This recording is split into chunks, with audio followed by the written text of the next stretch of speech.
And if that's what life is about, community and relationships, then be honest. And that's how you build relationship, true relationship.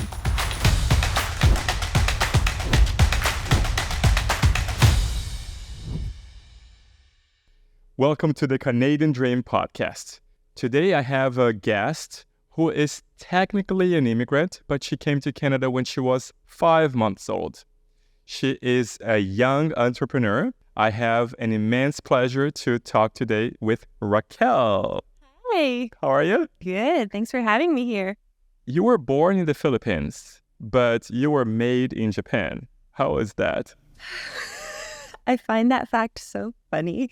My mom will always say that, like, oh yeah, Raquel was made in Japan, but she was born in the Philippines. I remember I was in grade 6, and she must have told my grade 6 teacher that fact.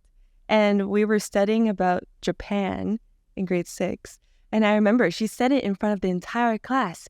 Hey kids, did you know Raquel was made in Japan? I was so embarrassed. But yes, that is a fact. So your mom was married to your dad in Japan, but they were both from other nationalities. Yeah, so my dad, he's from Victoria, Canada, and he grew up there, although he was born in Scotland. And my mom was born in the Philippines. Her childhood was in the Philippines, and then she moved to Japan and lived there for 7 years, working there, doing showbiz. But you were brought up in Vancouver. Yes. So I'm very Canadian. Yeah, born in Philippines, Las Piñas, in Manila, but grew up in Victoria till I was 5, and then moved to Vancouver. And so I would say I grew up in a very Canadian culture. However, my mom was always very intentional of sharing her Filipino culture with us as well. And what values did you learn from your mom? Not only by things that she taught you, but also by leading by example. When you grow up with your parents, that's all you know. Like, you're not necessarily comparing your family to others until you grow older and you realize, oh, my parents actually did things differently. And so a lot of the values that my mom would share with me and my 2 younger siblings is that family always comes first. Like, we're Christians, so we believe in God. So you've got your faith, your family, and then your community. It's always about relationships. It's always about community and helping people and, not just thinking about yourself. My mom would always say, oh, that's such a North American culture. You're just so selfish, thinking about yourself and your own career and all that. But there's more to that than just yourself. You should be considering, your family. And when you get married, that's your priority, is your family. So I think my mom really, really instilled that in us, that family comes first. What is your mom like? She's intense. She's very passionate. She is very hardworking. If you met her 20 years ago, you might say she's very blunt. She very much speaks her mind. But that just shows that she cares. She's a very loving person, and she will only say what she thinks if she really cares about you and she wants to see you do better. Isn't that something that should be considered normal? Yeah, honestly, perhaps because I grew up in a Canadian culture, and that's not the case, that people speak their mind. People are they'll sugarcoat everything, they'll flatter you, and perhaps because I grew up in a school system that was the case. Yeah, perhaps I found my mom's intensity and honesty a lot, and some other people might find oh, that's a lot, or some people get offended even. But I honestly think more people should be more honest with each other, and that's really shows how real you are. And you don't want to fake through life. You don't want to fake things. You want to be able to be honest, and that's how you build relationship, true relationship.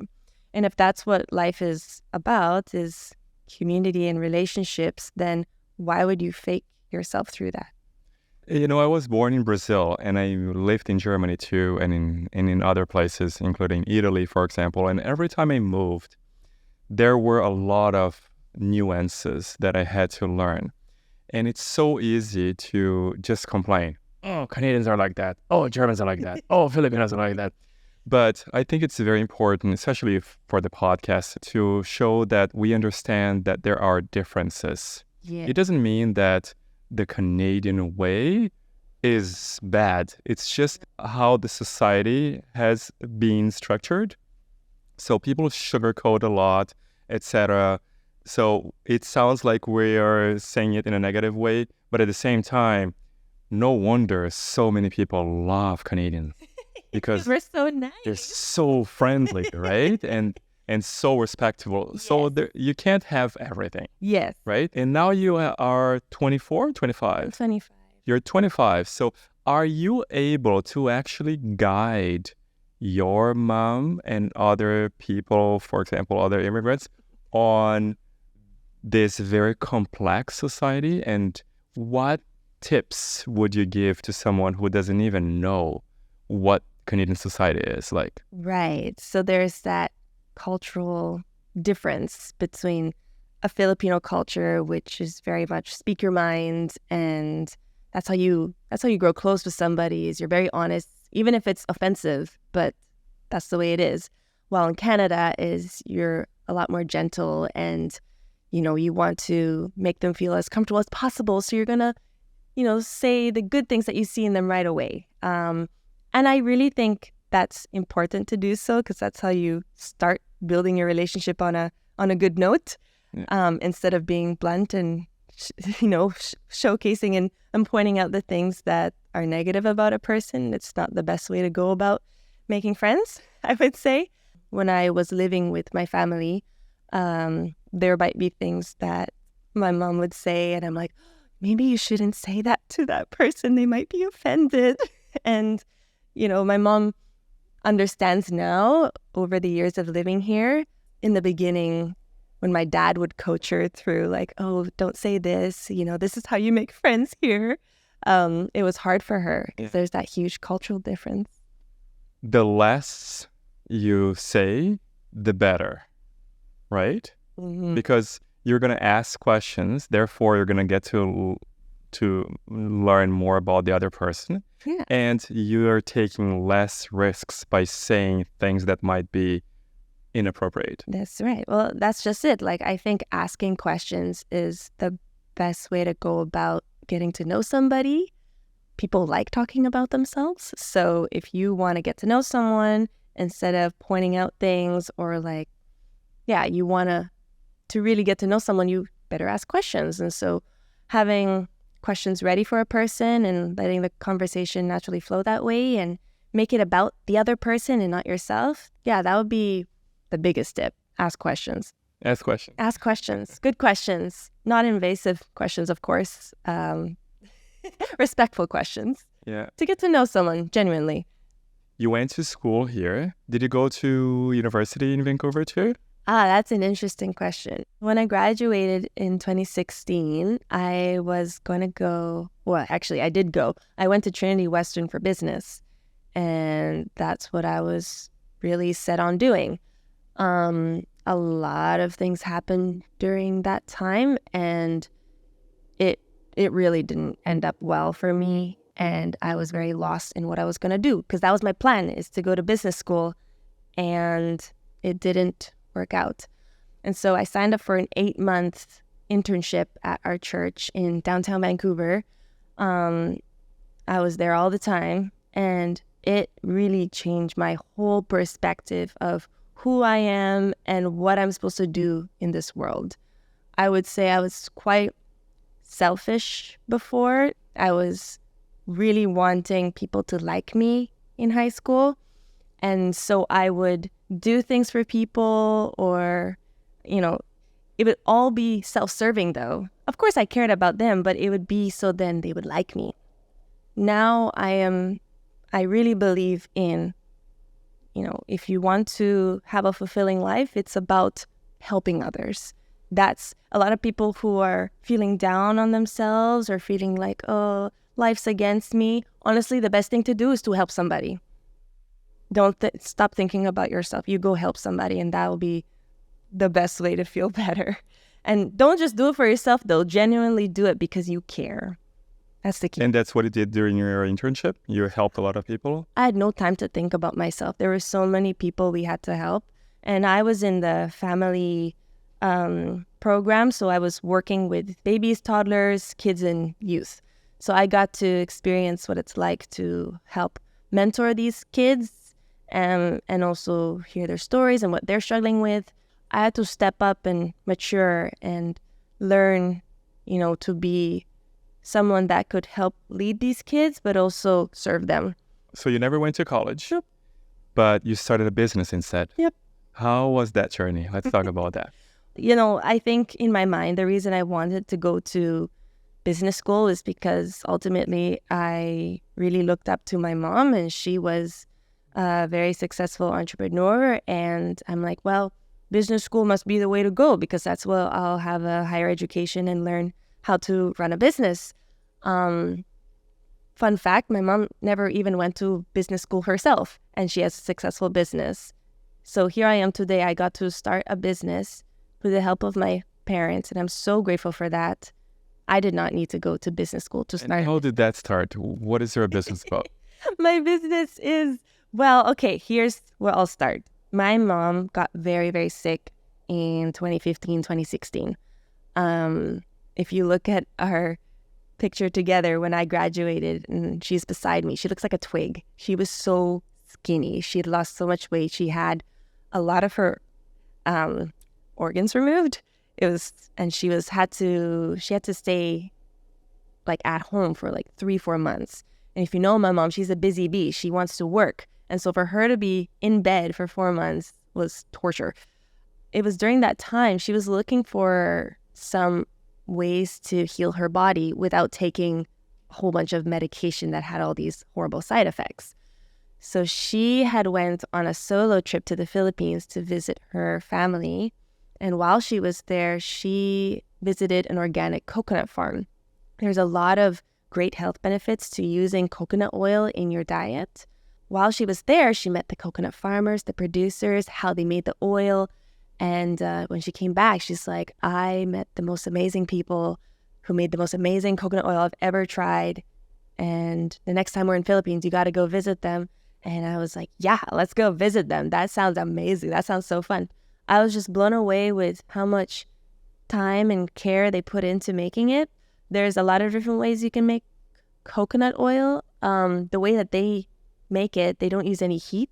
So it keeps and retains the micronutrients and fatty acids in coconut oil, which makes it a very high quality oil versus one that's made with heat, because that will kill the micronutrients. This would be a hit here in Vancouver because people here are very health conscious. So it started with coconut oil and my desire to, firstly, want to help the Philippine farmers directly. Secondly, bring an amazing coconut-based Philippine-made product here to Canada. Was it for skincare only? Originally, we were thinking, because we have the medical aesthetics business, we would have, skincare and food. As we continued forward, we decided, okay, let's just focus on the food and let's see where this goes. And from the coconut oil, we expanded to different coconut products, such as coconut jam, coconut vinegars, coconut amino sauce, coconut vegan jerky. That's a great snack. And there's so much more that you can make with coconut products. And so this is just the beginning. And what is the process of creating a business in Canada like? Oh, it's tedious. There's a lot of things that you don't know that you should know. I think that's the hardest part. Importing the product. That makes things harder. Yes. And would it be easier if you were producing everything in Canada? I would say so, because you're in full control. And so, there's also the time difference communicating people in the Philippines, and there is also business cultural difference. I'm quite Canadian. Thankfully, I have my mom that can help me understand Filipino business cultures, so how to best communicate with the producers in the Philippines. just getting the product from Philippines to Canada can be very tricky. And so my dad, he helps with the logistics of that. And what is the main challenge for you having a business like that? Main challenge, I would say the best thing about the business is working with family, and the hardest thing about the business is working with family. Who was the hardest to work with in your family? Is it your mom? Is it? I love They're all my going to mom listen so to this. much. I know. I love my mom so much, and I really look up to her. But?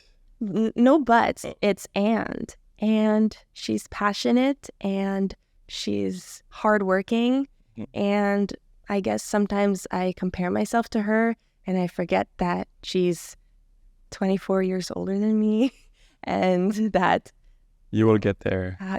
yeah. But also, you know, she's done business a different way, and she didn't grow up here in Canada, and there is a cultural clash, I think. So even just the way we communicate, she's very intense and forward, and I'm very much like, you know, I'll time it depending on what I want to talk about. Back to the challenge. What is the main challenge that you have faced building a business? I think the hardest thing was that we started in 2019 and COVID was the next year.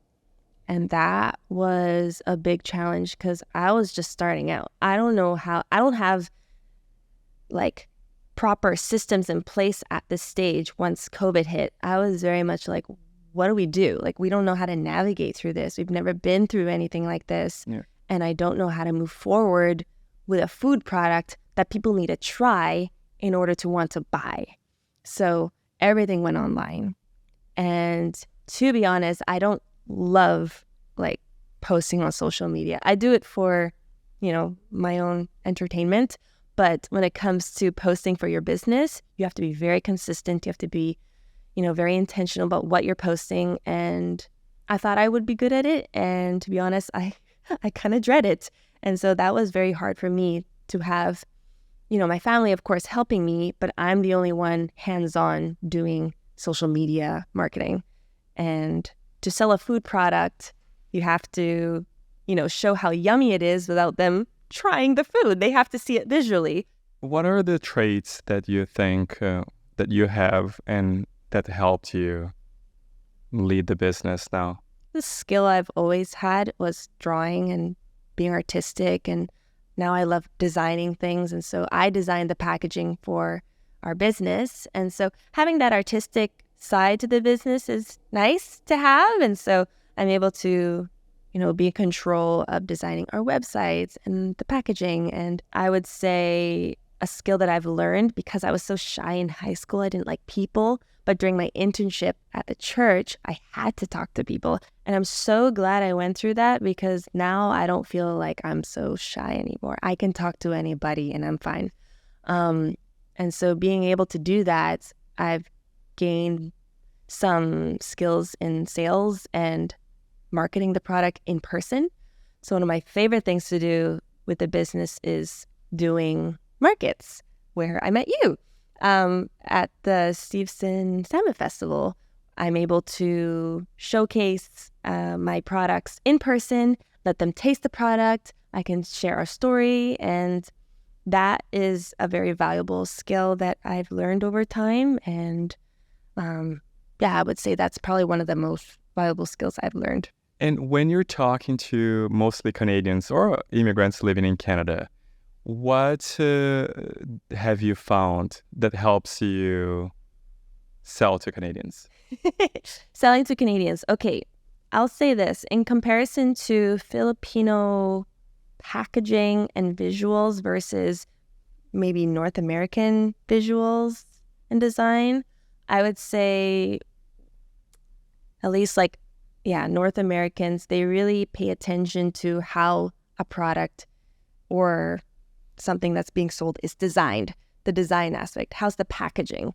You look at Apple, it's done so well and their packaging is so minimal, but it speaks so much because of the quality of the product. So number one is like showing the quality of a product. And I'm proud to say that it's all made in the Philippines. And so the quality comes from the Philippines. But the packaging itself, the thing that wraps the quality of this product is, I would say, more geared towards a North American culture versus perhaps a Filipino design. And what do you need to know or to be good at when you're dealing with the Filipinos that sell the product to you? You have to be very clear without sounding too cold. The way that they tend to email us back is through a lot of, like, I would even say like stories or extra information that's not needed, but it's just part of the way they write emails. While perhaps the way I like to write emails is very, very precise and like, this is what we need. And like, it tends to look very cold. So I've learned to just sound more friendly in my emails, but still make it very, very clear. So then there's no miscommunication. And so you went to the Philippines. Where else have you traveled to? We've visited Japan multiple times, which is where my parents met. We've gone to China. We've gone to Israel. We've been to France. We've been to, of course, in Scotland. A lot of my dad's family is in Scotland and in London. So do you think it helps you understand your parents and your fellow Canadians who haven't done much traveling once you were able to go overseas and come back? Yes, absolutely. I think it really opens up your mind when you're able to travel. If you have that opportunity, your world just becomes so much bigger and you realize like, wow, there's so many different kinds of people in the world. And, you know, life isn't just one way. People do life in many different ways, and there's different challenges in those different countries. And so it helps you to be more understanding if somebody comes across blunt or somebody comes across a certain way and you didn't like it initially. You can be understanding, knowing that, okay, probably because this person has come from a different culture, I can be understanding that maybe that's the way they are. What do you have to say about the work ethics that many immigrants have compared to people who grew up here in this comfort zone? Immigrants tend to work much harder than people who have grown up, here, which is unfortunate. However, I would say it's not the case for Canadians that have a family business. I find if they've had a family business and they're taking that on, then they tend to work really hard. I married a farm boy, and I find all of his family, either they have a farm or they have some type of business, and I find they all work very, very hard. But perhaps when it comes to like majority of Canadians that were born here, grew up here, it's easy to take what we have here for granted. Yeah. So I actually caught myself where I can easily take things for granted, even though I've traveled a lot. Like I grew up here. If I had to start my life over and begin from scratch in a different country, how much harder am I going to work so then I can make it? So I'm glad that I'm able to see my mom and how she's made it here in Canada, and I got to see that growing up. I don't want it that I take all the hard work that she has done for our family and take her hard work for granted. I think that's something I want to also instill in my future children, that like, we have to work hard. You don't take where we live for granted. It is awesome here. You cannot take that for granted. And you're already thinking of having kids, right? Yeah? I would love to have kids. When did you get married? I got married in 2021, October 2021. What do you want to teach your kids? Very much like work hard and play hard and be grateful for what you have. And, faith and family comes first. I think those are pretty important to us, and we would love to continue that on to our kids in the future. Speaking of the future, what does the Canadian dream look like for you in the future?